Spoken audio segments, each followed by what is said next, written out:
Hello hello साथीहरू, सबैजना आरामै हुनुहुन्छ? आज चाहिँ मैले खसीको बुटनको रेसिपी लिएर आएको छु। अर्को पनि फेरि कुकिङ भिडियो नै लिएर आएँ के।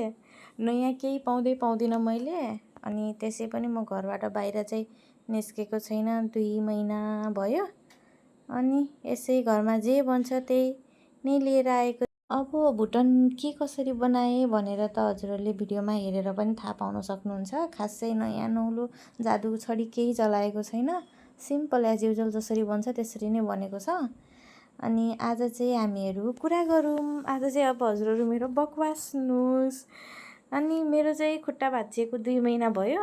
अनि मैले फेसबुकमा रिल्स हालौँ न त भनेको चाहिँ 1 महिना चाहिँ भयो हैन। अनि 1 महिनाको पिरियडमा चाहिँ मैले सायद मुस्किलले 4वटा अथवा 5वटा रिल्सहरू हालेको छु के। किनभनेपछि अब घरमा भेट्न आउने मान्छेहरू पनि त्यस्तै आइराख्नुहुन्थ्यो। अनि गेस्टहरू पनि हुनुहुन्थ्यो, अरू मान्छेहरू पनि। हामी घरमा धेरै नै थियौँ भनौँ।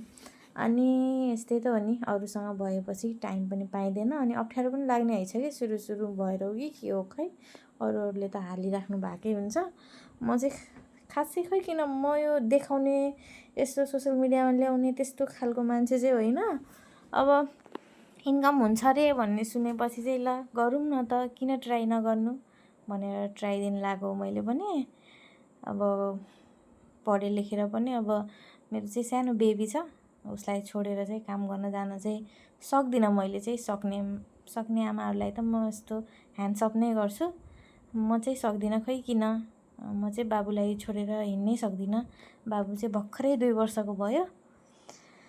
अनि यस्तै क्रममा अब थोरै तिनै भए पनि आउँछ, राम्रो हुन्छ भन्ने सुनिरहेको छु साथीहरूको। धेरैले मोटिभेट पनि गर्नुहुन्छ आफ्नो भिडियोको मार्फत।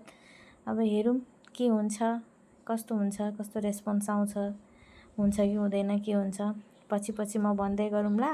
म चाहिँ रेगुलर हुने कोसिस नै गरिरहेको छु। अब हेरौँ के हुन्छ, लेट्स सी। अनि अहिले पनि यो फेसबुकको रिल्सहरूमा चाहिँ यसको कति भ्युज आयो भनेर हेर्न मिल्छ नि त। अनि भ्युज देखाएको हुन्छ कि, अनि टुवा जस्तो लाग्छ मलाई चाहिँ।